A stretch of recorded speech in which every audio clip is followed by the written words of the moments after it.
Everyone wants to take their business, their skills, to the next level. Small and mid-sized business owners have exceptional insight into how to do this.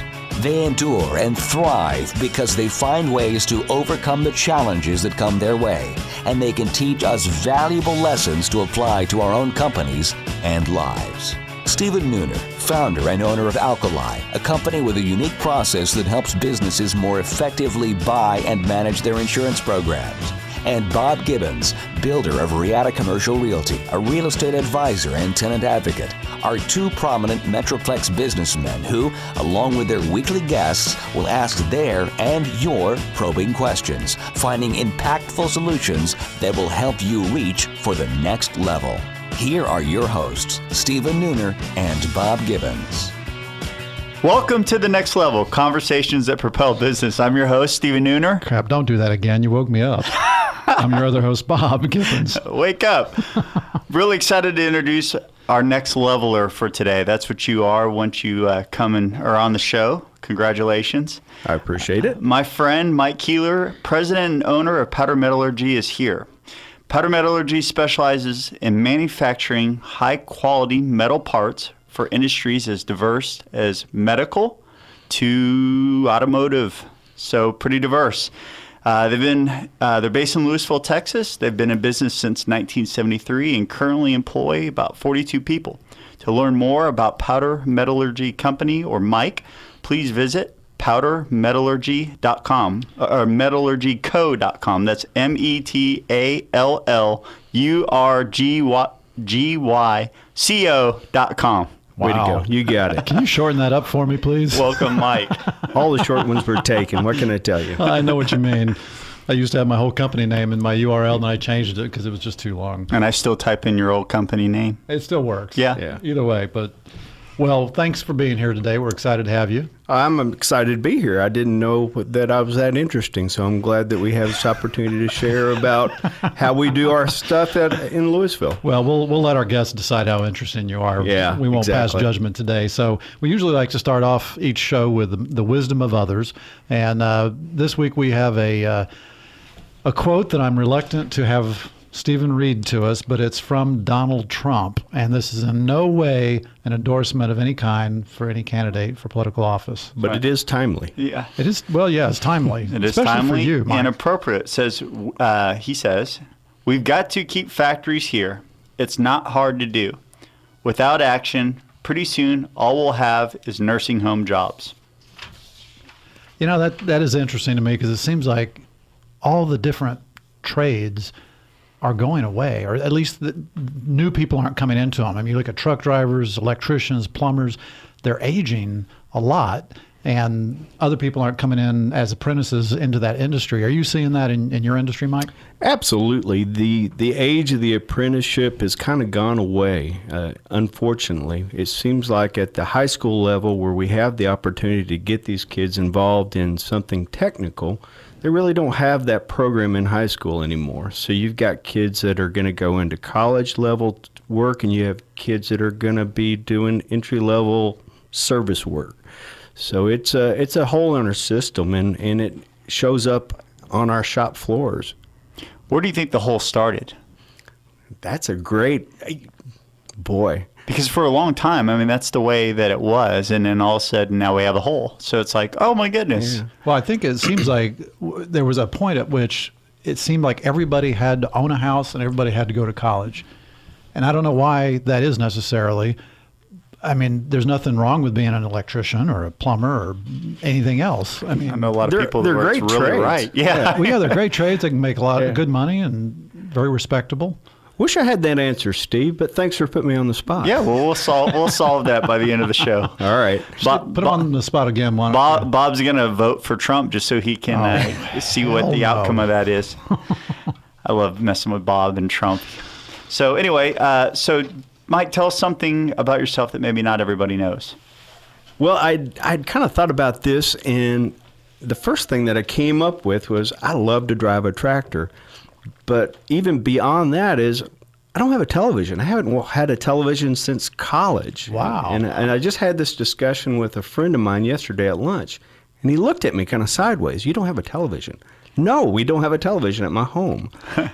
Why not? I don't have time for it. We have so many things that we're doing. We have a large family, and it's just not necessary for happiness. How large is the family? We have 7 kids. Yeah. 7 kids. So that's real. That's real large. Like, so people will say, "Oh, you guys have a large family. We have 3 kids. 7's large." Yeah.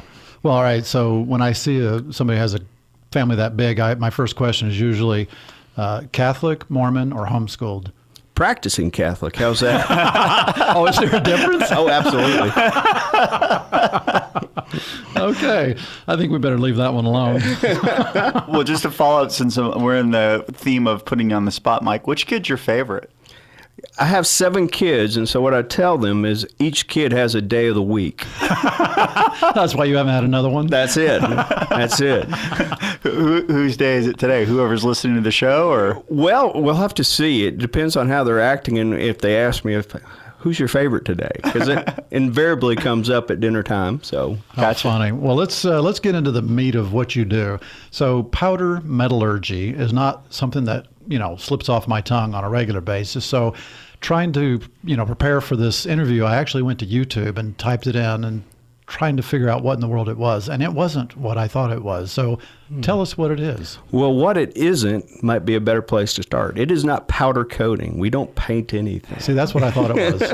And that's what we get. Yeah. It's still a new enough industry, even though it's been around for a long time, that most people are not well versed in what we do. It's a competitive process. We compete against other manufacturing methods. So it may be something we compete on, a casting or a machine part, or an assembly or a stamping. It has its place in the market. It has a lot of applications. I think Steve alluded to the fact that everything between medical and automotive, energy, fluid power, lawn and garden equipment, just anything you can think of, there's an application for what we do. Whether it's the best application, well, that's our job. We need to be able to figure out, is this a component that makes sense in our process? Some other names it's known by is sintered metal, compacted metal. So we have many different customers in many different industries. We try to service a wide range of customers. Our business really started with my father-in-law buying a press and moving back to Texas. And his first customer was a hand tool manufacturer. His second customer was an energy customer. And we still have the hand tool customer, our very first customer. And wow, that's amazing. It kind of is. That's kind of the nature of our industry is we hold on to the jobs. It's a repetitive type process. It's not, hey, we need 10 of these tomorrow. We need 1,000, we need 5,000, and we'll need them next year, or we'll need them next month, and we'll need 100,000. So it's a volume type process. So who typically buys I mean, is it the engineers that are designing the product, and they are trying to figure out how do they know to get you guys involved? Well, some things are they're looking for a better way to manufacture an assembly. Uh-huh. So we're usually we're a component manufacturer. So our parts are not really anything by themselves. They have to be assembled into a larger apparatus. So we're dealing with engineers, we're dealing with the purchasing people. A lot of what we've done lately is seminars for these different engineers. It's kind of like you guys. What is powdered metal? How does it work? How can we use it? Once they see what it is and what they are able to do, they're interested. So that's been a neat type of drive that we've had. Okay, so when I think of metal and working with metal, I think of machine shops. Sure. And my novice understanding of a machine shop is you take a piece of metal and then you're drilling through it, cutting it, shaping it, but you're always dealing with a solid piece of metal. But that's not at all what you're doing. So you're actually taking powdered metal and then compressing it into some shape or form? Great segue. Whereas a machine shop will start with a solid block of material, and they may end up with something that is 50%, 25% of that block of material. We're going to take the raw material being metal powder, and we're going to compact that into a shape using dies. It's a high tonnage operation where you have a step that you compact the part in a press, and the next step is where you have all the material bind together as a homogeneous piece, and that's in the sintering furnace. It's typically in elevated temperatures under atmospheric conditions, protected conditions, and it takes anywhere from 1,600 degrees Fahrenheit to almost 3,000 degrees Fahrenheit, depending on the base material. Now, the benefit that we have over the guys machining is machine time is fairly expensive. Most shops that are machining maybe $70, $80, $90 an hour type of products. We're able to generate parts, complete parts in 2 steps for a fraction of the cost. And we also have a lot less waste. We're going to use 98% of that raw material. That's huge. Machine shop's going to toss out to the scrap bins 50, 60, 70% of the material they start with. But then they melt that down and reuse it, don't they? Well, they will, but that's more energy, more cost into recycling that material, and then they're going to have to buy it back as a billet of material in some sort of shape. So why does somebody use a machine shop or powder metallurgy? I mean, are there applications that are only appropriate to one or the other? Oh, absolutely. If you're a guy that needs 10 widgets, you're going to go to a machine shop, and he's going to machine up 10 widgets for you. Oh. If you need 5,000, you're going to come over to me. Okay. So are the end products in both cases going to be just as durable, strong, et cetera? God, you guys are good. You gave us all these questions. Yeah. Well, we're about 85% the strength of a wrought material. So a machine shop's going to have higher strength, higher tensils, better properties than we do by the fact that their material is 100% dense. We're going to have about 10 to 15% porosity, which makes the part lighter, but it also sacrifices a little bit of strength. Is the root word of porosity porous? Yes. Okay. Yes. There's air gaps. Okay. Gotcha. And so with technology, all the technology coming online, you see more and more manufacturing implementing technology into their processes. How is something like digital printing, what impact is that having on your business? Is it hurting the machine shop guy more than... You're talking about like 3D printing? 3D printing. Okay. I said digital printing, sorry. Well, Thanks. yeah, I was wanting to 3D make sure I printing. was- 3D printing, Bob. All right. In our industry, and it is part of our industry, it's called additive manufacturing. Does it affect the machine shop? Absolutely. You know, those are the guys that you would go to if you said, well, I'm thinking about this part and this material, and I want it to do this, and I'm going to machine one up as a prototype. So that definitely affects the machine shop more so than us. We're the guys that once they test it out, how did that work out? Worked good. I need 5,000 now. Great. I'm your guy. Okay. So there's your volume and machine shops are low volume typically. Yes, that's true. They're lower volume. I mean, there's some machine shops or machining operations that are higher volume. Swiss screw machiner is one type of avenue that you would look at for high volume. But we're always high volume. You know, the initial investment of tooling is owned by the customer, so we're having to prove ourselves every time we make the part. If a customer doesn't like the way we're serving them, how we're producing the parts, then they don't have to come back to us. They can transfer that tool to anybody they want. It's a lot of competition. Well, we're going to go to a break. When we come back, we're going to learn more about Mike and his business, but also specifically, he mentioned they're a family business. So we're going to learn about the transitional phases of family businesses and see what we can learn from Mike's experience. Stick around.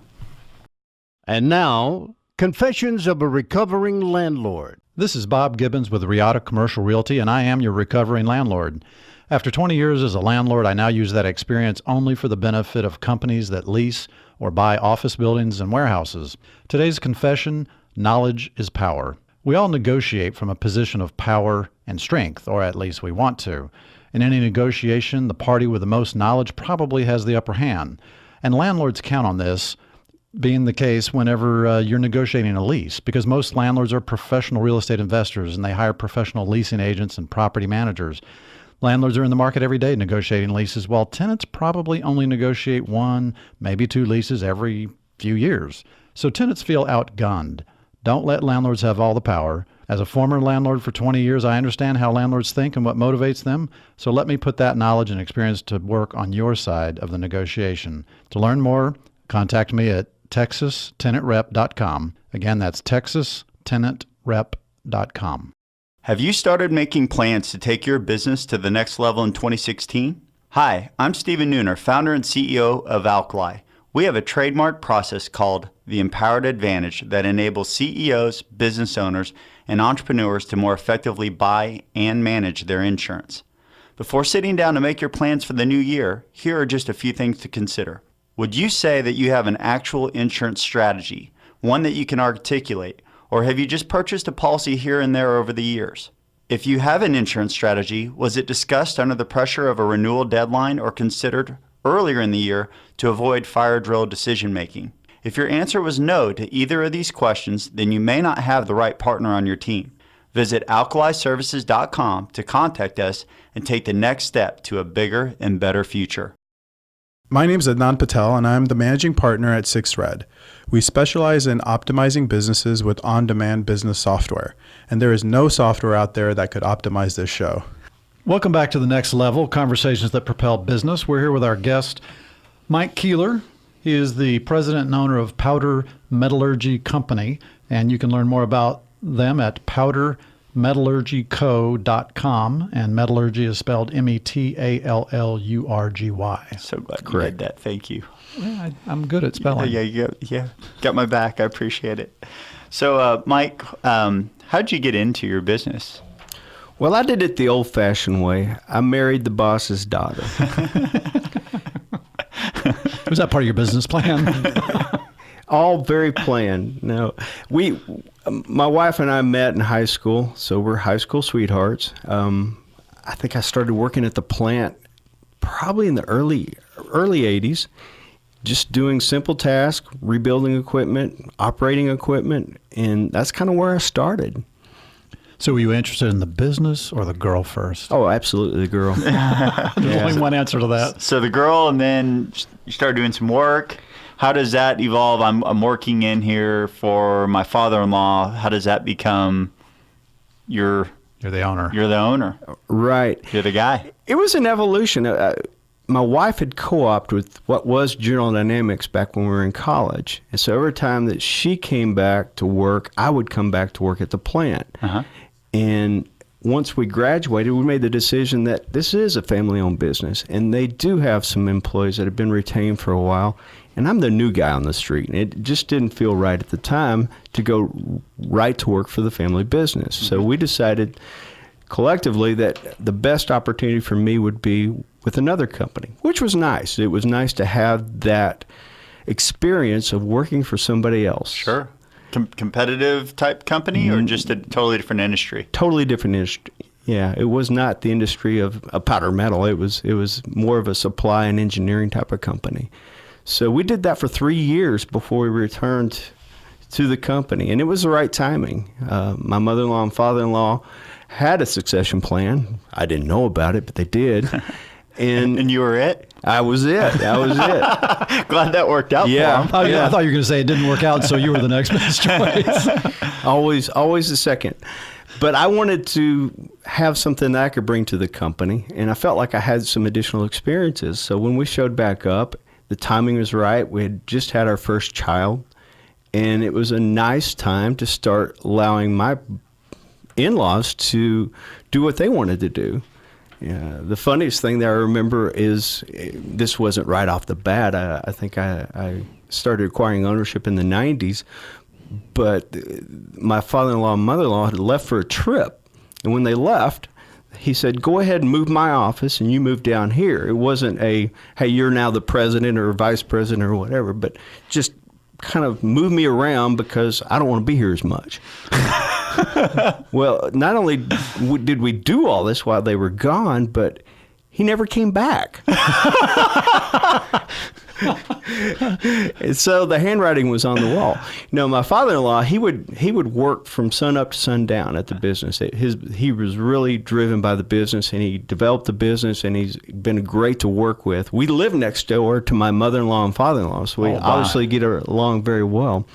But my mother-in-law was more of a planner. She transitioned out of her position in the company and had her replacement all trained and stuff. And so my father-in-law, he just decided that was it. I'm done with this. I'm good. So how did the other employees deal with the transition? There was some heartache, I would say, but in large, it was a nice succession. It was not too bad.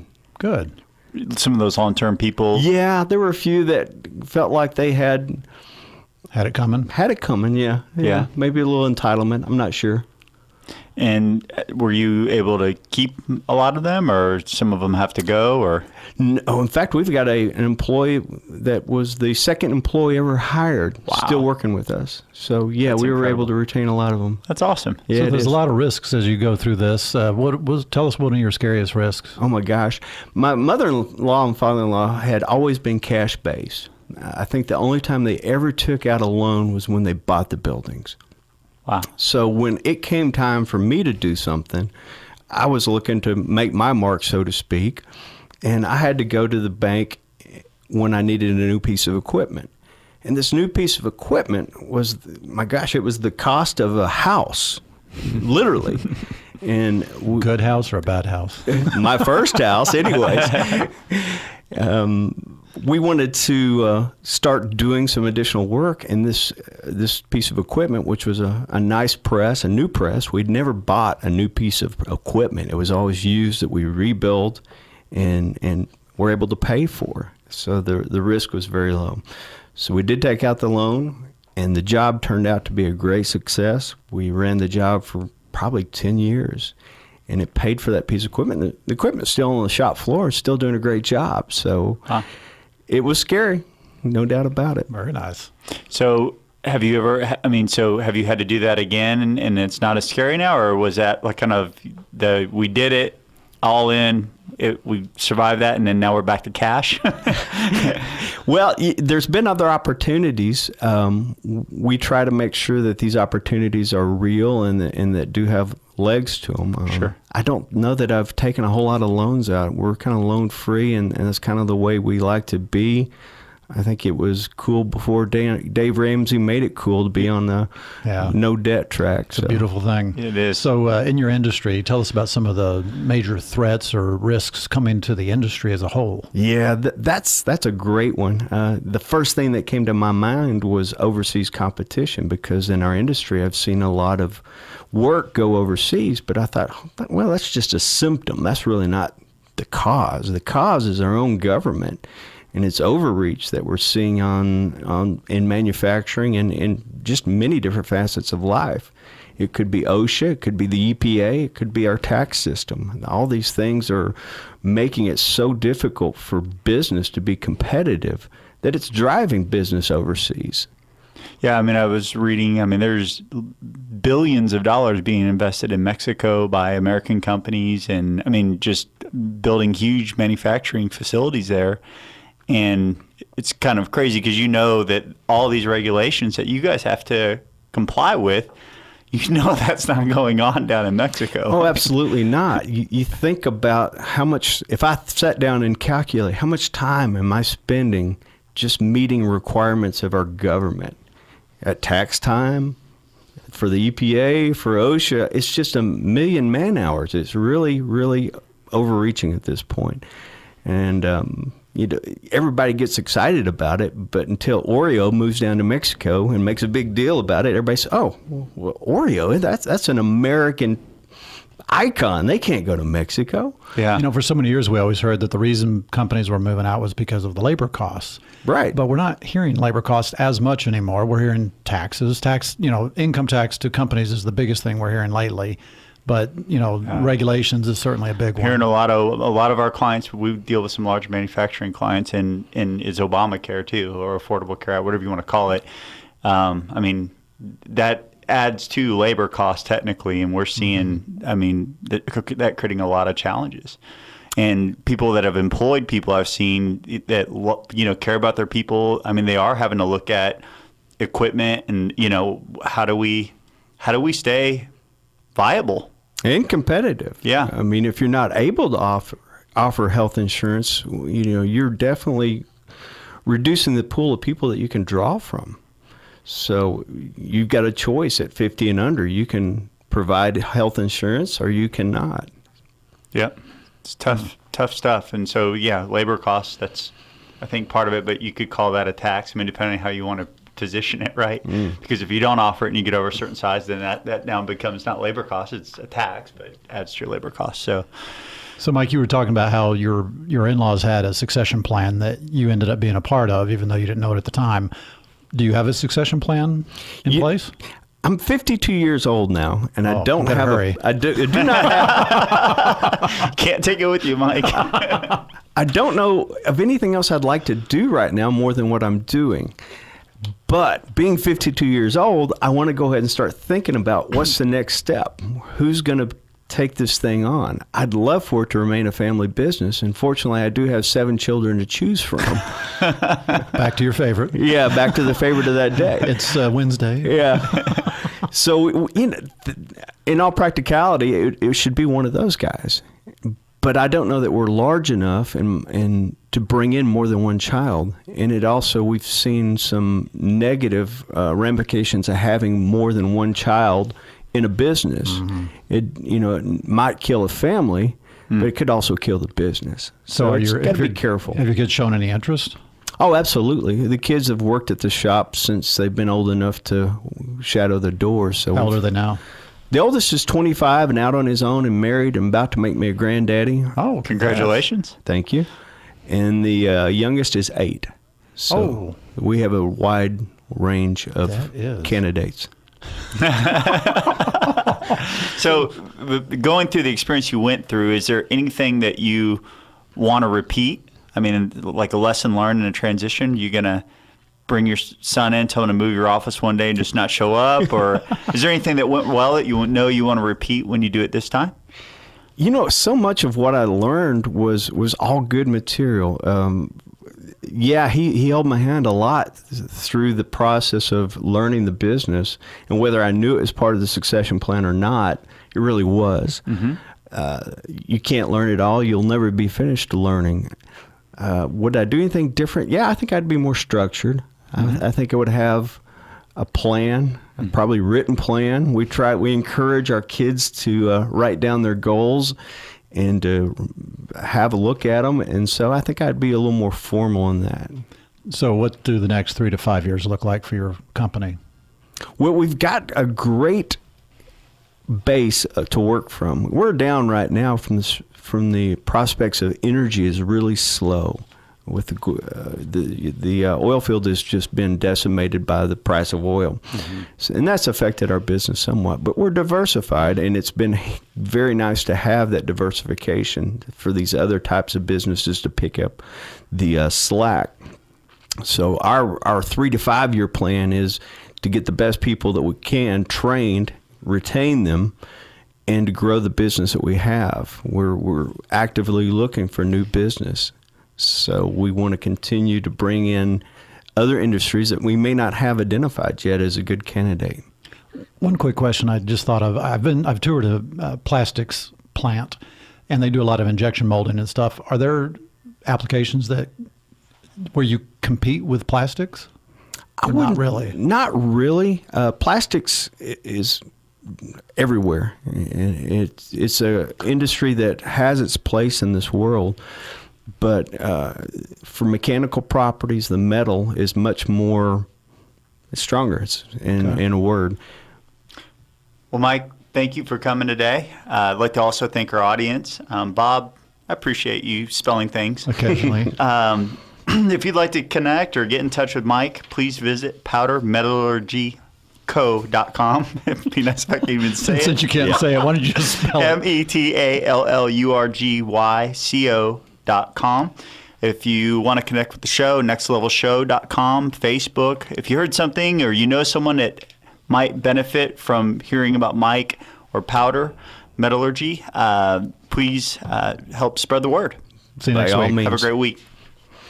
You have been listening to The Next Level, Conversations That Propel Business with Stephen Nooner and Bob Gibbons. Join us every Tuesday at 1:30 p.m. for more prolific conversations that will take your business to the next level.